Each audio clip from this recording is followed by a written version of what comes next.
जी, cocktail breeding solutions का part 158 है ये। अस्सलाम वालेकुम, मैं हूँ एहसन ज़फ़र, कराची, पाकिस्तान से।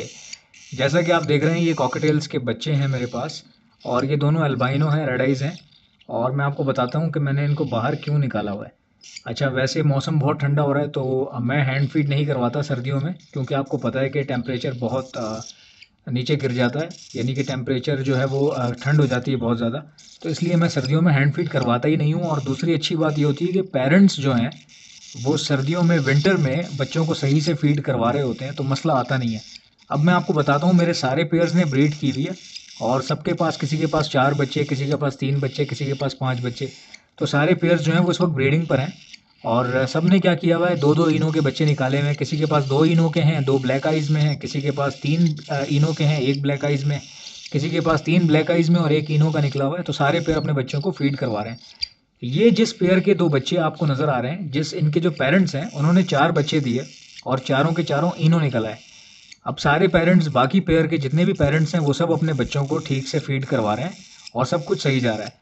बट जिस पेयर ने, इनके पेरेंट्स ने 4 बच्चे इनो के निकाले थे, वो अपने बच्चों को फीड सही से नहीं करवा रहे। तो मेरे लिए ये बहुत बैड लक है, क्योंकि ये इनो के बच्चे हैं और मैं चाह नहीं रहा कि ये ज़ाया हों। अब प्रॉब्लम ये आ रहा था कि 4 बच्चे थे, उनमें से एक जो है, रात को मैंने नहीं देखा कि पेरेंट्स उसको खिला रहे हैं या नहीं खिला रहे। तो अगर मैं देख लेता शायद वो भी बच जाता। तो वो मर गया क्योंकि वो बहुत छोटा था। बाकी ये 2 बच्चे बचे और इनका एक और भाई जो थोड़ा बड़ा था, पिन फीडर था, इनसे साइज़ में इतना डबल था वो। तो वो इनसे बहुत बड़ा था। तो कहने का मकसद ये है कि वो बड़ा था, तो उसको मैंने क्या किया। अब प्रॉब्लम ये आ रहा है कि बाकी जो पेयर के बच्चे हैं, मैं उनके साथ इनको फॉस्टर इसलिए नहीं करवा पा रहा क्योंकि ये बहुत छोटे हैं। तो जो इनका बड़ा वाला भाई था वो मैच हो रहा था दूसरे किसी पेयर के बच्चों के साथ, उसने भी इनो निकाले हुए थे 2-3। तो मैंने उनके साथ डाल दिया और माशाल्लाह से वो बहुत अच्छा जा रहा है, उनको फीड भी करवा रहा है वो पेयर। लेकिन ये 2 जो हैं, इनको कोई एक्सेप्ट इसलिए नहीं करेगा बिकॉज़ ये बहुत छोटे हैं, बाकियों के बच्चे बहुत बड़े हो गए हैं, किसी के तो अभी निकलने वाले हैं बॉक्स से बाहर। तो वो बहुत बड़े-बड़े बच्चे हैं, तो इनको डालना फ़ज़ूल हो जाएगा। अब ये 2 दिन से मैं इनको फ़ीड करवा रहा हूँ। पहले मैं क्या कर रहा था कि पेरेंट्स इनको कम फ़ीड करवा रहे थे, तो रात की फ़ीड मैं करवाता था अपने हाथ से, यानी पेरेंट्स को हेल्प आउट कर रहा था।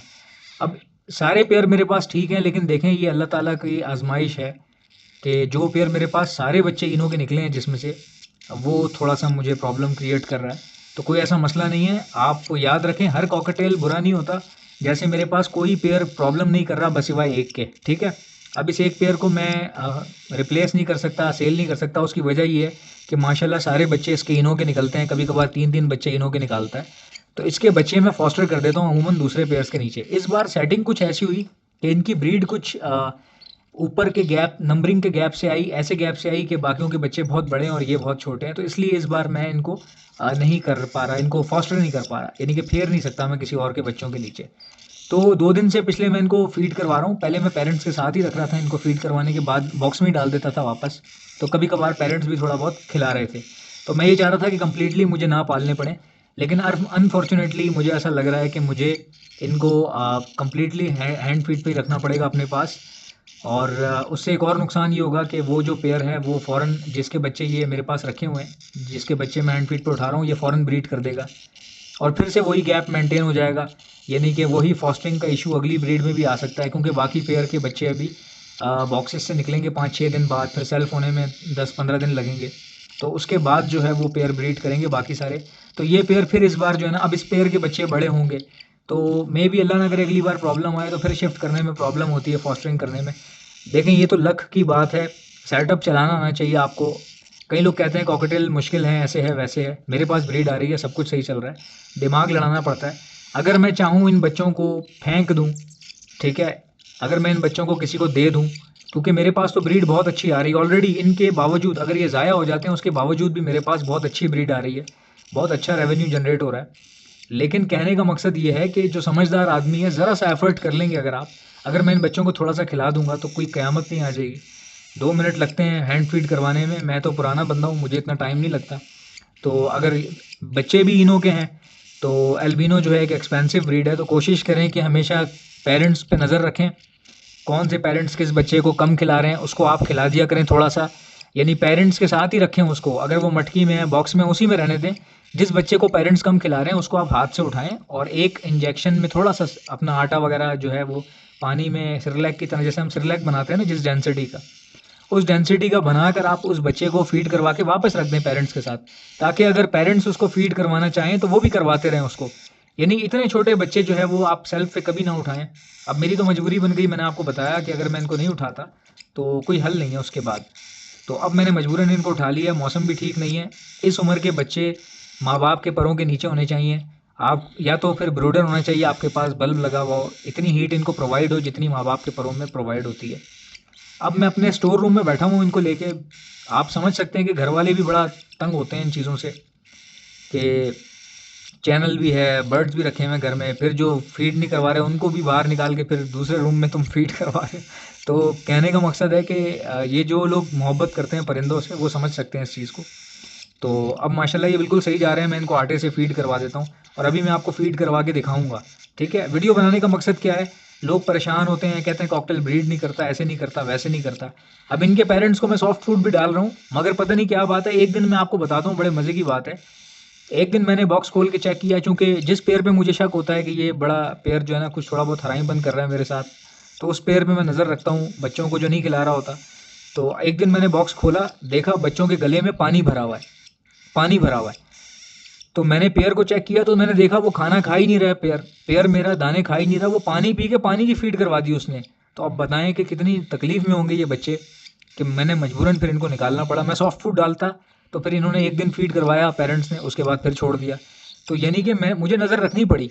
अब नज़र रखने से मुराद ये नहीं है कि मैं पूरा दिन बॉक्स के अंदर बैठा हूँ। भाई आपको जब टाइम मिले आप ऑफिस से जाने से पहले एक बार चेक कर लें ढक्कन उठा के बॉक्स का, कि खिला रहे हैं कि नहीं खिला रहे। जब आप ऑफिस से घर आ जाएं रात में, लाइट जलाते हैं थोड़ी देर के लिए दाना पानी डालने के लिए, उस वक्त फिर आप बॉक्स खोल के एक बार देख लें, चेक कर लें, कोई क़यामत नहीं आ जाएगी। अगर एक बच्चा भी मरा हुआ है तो बाकियों को आप फिर फीड करवाएं या उनको हेल्प आउट करें, जो भी सॉल्यूशन निकल सकता है उसको निकालें आप। ठीक है, ब्रीड करवानी है तो आपको करना पड़ेगा, बड़ा आसान है। स्विच होना, लव की तरफ आ जाना, कॉकटेल को छोड़ देना, ख़त्म कर देना, बजरी की तरफ आ जाना। ये सोचना कि कॉकटेल रहने देते हैं, बजरी या लव है वही उसी से ब्रीड करवाते हैं। ठीक है, बहुत आसान है वो काम, आप कर सकते हैं। लेकिन मकसद कहने का ये है, असल ब्रीडर की पहचान ही ये होती है कि वो मुश्किल से भागेगा नहीं। ठीक है, आप बेशक लव से ब्रीड करवा रहे हैं, करवाते रहें, अच्छी बात है, पैसा आपको मिल रहा है, बजरी से करवा रहे हैं, करवाते रहें। लेकिन एक चीज़ जो प्रॉब्लम क्रिएट कर रही है उसको सॉल्व करने का मज़ा ही कुछ और है। असल ब्रीडर तो वो है ना जिसको पता हो, जिसको मुश्किल बातें पता हो। अब लोग मेरा चैनल देखते हैं, मेरे से बड़े बड़े चैनल हैं यहाँ पे, और मेरा चैनल बहुत छोटा सा था, 3 महीने पहले मैंने शुरू किया। 3 महीने में इतनी ग्रोथ शायद मेरा नहीं ख्याल कि और किसी की यानी कि इतनी जल्दी ग्रोथ हुई होगी जितनी मेरी हुई है। कहने को मेरा चैनल बहुत छोटा है, बाकी लोगों के बहुत बड़े बड़े चैनल हैं, मेरे से ज़्यादा व्यूज़ आते हैं, बट मेरे हिसाब से जो ऐसा बंदा जिसको यूट्यूब का पता नहीं था, पहली बार उसने बनाया तो वो चैनल चल गया। वो चैनल क्यों चला, कि मैं मुश्किल बातें, मुश्किल मसले हल करने के तरीके बताता हूँ, लोगों को हेल्प आउट करता हूँ। तो वो चीज़ लोगों को पसंद आ रही है, लोग अप्रिशिएट कर रहे हैं। कोई बड़ा बोल नहीं बोल रहा कि मैं कोई बहुत बड़ा जीनियस हूँ, ऐसी बात नहीं कर रहा आप लोगों से। अक्सर कहने का मकसद आप लोग समझा करें बात को। जब भी मैं आपको कोई बात बताता हूँ उसको ये समझें कि अगर मेरे जैसा बेवकूफ़ आदमी इतना समझदार हो सकता है तो आप क्यों नहीं हो सकते। मैं सिर्फ आपको ये समझाना चाह रहा हूँ, मैं अपनी ये बेसिकली तारीफ नहीं कर रहा, मैं आप लोगों को मोटिवेट कर रहा हूँ। ठीक है, मेरे जैसा बंदा जो कामचोर था, जो मेहनत ज़्यादा नहीं करता इतनी ज़्यादा, लेकिन फिर भी सिर्फ दिमाग इस्तेमाल करने की वजह से बहुत सारी चीज़ों को हम टैकल कर सकते हैं। तो आप why not you should try that. तो आपको ट्राई करना चाहिए। अब मैं इनको फीड करवा के दिखाता हूँ आपको कि मैं कैसे करवा रहा हूँ फीड। थोड़ा सा प्रॉब्लम होगा क्योंकि मोबाइल जो है ना अब रखना पड़ेगा ऐसे करके। तो मैं आपको दिखाता हूँ कि मैं कैसे फीड करवा रहा हूँ। अब मैं इनको हैंड फीड करवाने लगा हूँ। आप लोग ये देखिए, मेरे पास ये सिरिंज है और इसके आगे एक पाइप लगाया हुआ है मैंने। ठीक है, आपको बाज़ार से बहुत अच्छे अच्छे फ़िल्टर्स मिल जाएंगे जो इन बच्चों के मुंह में बहुत आसानी से फिट हो जाते हैं। बेसिकली वो फ़िल्टर्स होते हैं और स्टेनलेस स्टील के होते हैं, और वो इतने कस्टमाइज़ होते हैं। यानी कस्टमाइज़ से मुराद ये कि उसमें हर तरह का फ़िल्टर होता है, बारीक, मोटा, पतला, परिंदे के मुंह के हिसाब से सेट मिलता है उसका पूरा। उससे और आसानी हो जाएगी आपको। मैं थोड़ा पुराना हूँ इस काम में, तो चले मैं इससे काम चला सकता हूँ, बट आप लोग थोड़ा सा कोशिश कीजिएगा कि सही तरीके से, सही ढंग से ही करवाइएगा। मैं आपको दिखाता हूँ कि मैं कैसे फीड करवाता हूँ। अब ये देखें, ये बच्चा है। ठीक है, आप लोगों को शायद नज़र आ रहा हो, ये बच्चा है। ठीक है, अब क्या करना है कि ये इसका फ्रंट फेस है। ये जो फ्रंट फेस है, आपने पाइप यहाँ से नहीं घुसेड़ना, आपने डालना है साइड फेस से। जो इसका साइड पोज है यहाँ से आपने डालना होता है। तो जस्ट मैं अभी आपको फ़िलहाल पॉइंट आउट करके बता रहा हूँ कि आपने कैसे करना है। ठीक है, अच्छा, ये मैंने इस उम्र के बच्चे जो हैं उनको ज़ाहिर है शुरू शुरू में ज़बरदस्ती फीड देनी पड़ती है। तो ये मैं आपको ज़रा शो करवा देता हूँ कि क्या कर रहा हूँ मैं। देखें ये बच्चा है, ये बहुत छोटा बच्चा है, इसको फीड करवाना बहुत मुश्किल है। ये देखें आप, इसको मैं साइड पोस्ट से डालूंगा, ठीक है। ये देखें साइड पोस्ट से आपने डाल दिया, उसके बाद आपने ख्याल करना है कि ज़बान चिरे ना। तो ज़बान इसकी नीचे है, वरना अमूमन ये ऊपर कर लेता है, तो उसको हटाना पड़ता है, ज़बान को इंतज़ार करना पड़ता है। जैसे ही ये ज़बान नीचे करेगा फिर हम इसको अंदर स्लाइड करेंगे, ठीक है। अब मैंने स्लाइड करके अंदर थोड़ा सा कर लिया है। अब मैं इसको खिलाने जा रहा हूँ आहिस्ता आहिस्ता से। आप इसको पंप करें ताकि आराम आराम से ये फीड ले सके। तो जैसा कि अब आप देख सकते हैं कि कितने आराम से मैंने इसको फीड करवा दिया। मुझे प्रॉब्लम इसलिए हो रही है क्योंकि मैं आप लोगों को शो करवा रहा हूँ, वरना तो बड़ा आराम से हो जाता है ऐसे।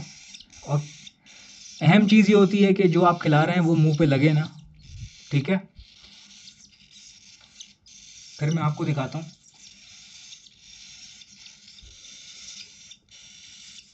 ये देखें,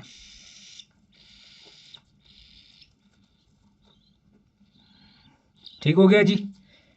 ये मैंने इसका मुंह साफ़ कर लिया ताकि कोई रेजिड्यू ना रह जाए। ये देख लें, अब इसको भी देख लें आप।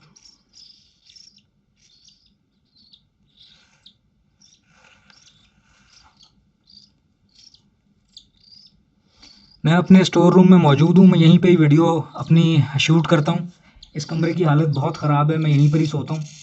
मेरे बाकी घर का हुलिया थोड़ा सा डिफरेंट है, बट यहाँ पे थोड़ी सी 90s की लुक आती है जैसे पानी के ड्रम्स पड़े हुए हैं और मेरा सामान सारा बिखरा हुआ रहता है, क्योंकि ये स्टोर रूम है बेसिकली। इसको मैं बर्ड्स की हैंड फीड के लिए, वीडियो एडिटिंग के लिए इस्तेमाल करता हूँ और सो भी यहीं पे जाता हूँ मैं। तो अभी इस वक्त मैंने रूम बंद किया हुआ है, कहीं ऐसा ना हो घर वाले मुझे नफसियाती मरीज़ समझे तो देखिए, मोहब्बत तो ऐसे ही होती है ना, प्यार तो प्यार है। अब मुझे बर्ड से प्यार है, ठीक है, मेरा बिजनेस भी है, बट है तो मोहब्बत ही ना, वरना बिजनेस तो दूसरे भी थे करने के लिए।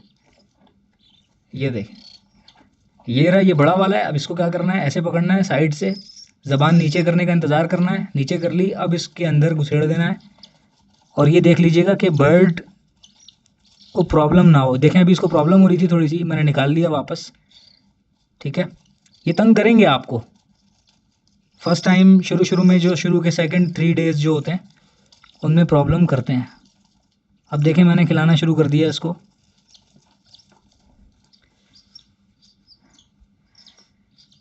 तो माशाल्लाह से फीड एक्सेप्ट कर ली है इसने, थोड़ा सी और करवानी पड़ेगी इसको।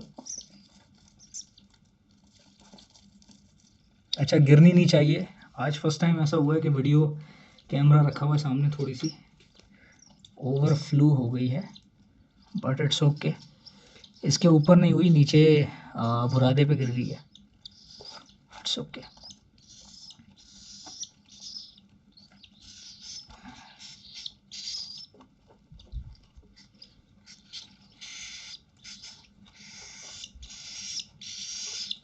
अच्छा, मैं आप लोगों से शेयर करता रहता हूँ चीज़ें, जो भी कोई एक्टिविटी करता हूँ। तो ये तो आप लोगों के ऊपर है ना, आप अगर सीख रहे हैं अच्छी बात है, आपको नहीं पसंद आ रही आप बंद करके जा भी सकते हैं। मैंने इसी तरह छोटी छोटी चीज़ों पे तवज्जो दे दे के, लोगों की फ़जूल चीज़ें सुन सुन के मैंने एक्सपीरियंस हासिल किया है। शायद ही कोई किसी की बात सुने बैठ के, लोग बोर हो जाते हैं। तो जो बोर हो जाता है वो फिर ज़िंदगी में सीखता भी इतना नहीं है। जैसे मेरे टीचर थे केमिस्ट्री के, वो बेचारे पढ़ाते रहते थे, तो हमें लगता था यार ये बहुत बोर सा वो है।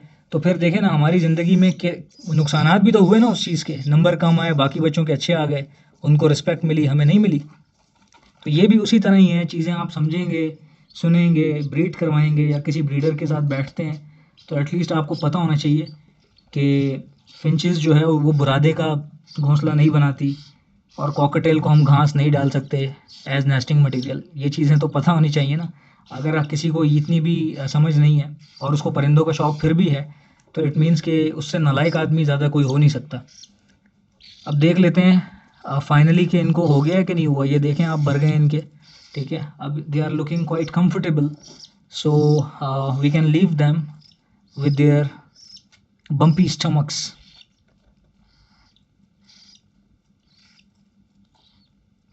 ठीक है जी, आई होप कि आपको वीडियो पसंद आई होगी। अभी उन्होंने सर झुका लिए, इसका मतलब ये है कि पेट भर गया। अब इनको भूख नहीं लग रही। ठीक है जी, आपसे मुलाकात होगी इंशाल्लाह नेक्स्ट वीडियो में। खुदा हाफिज़।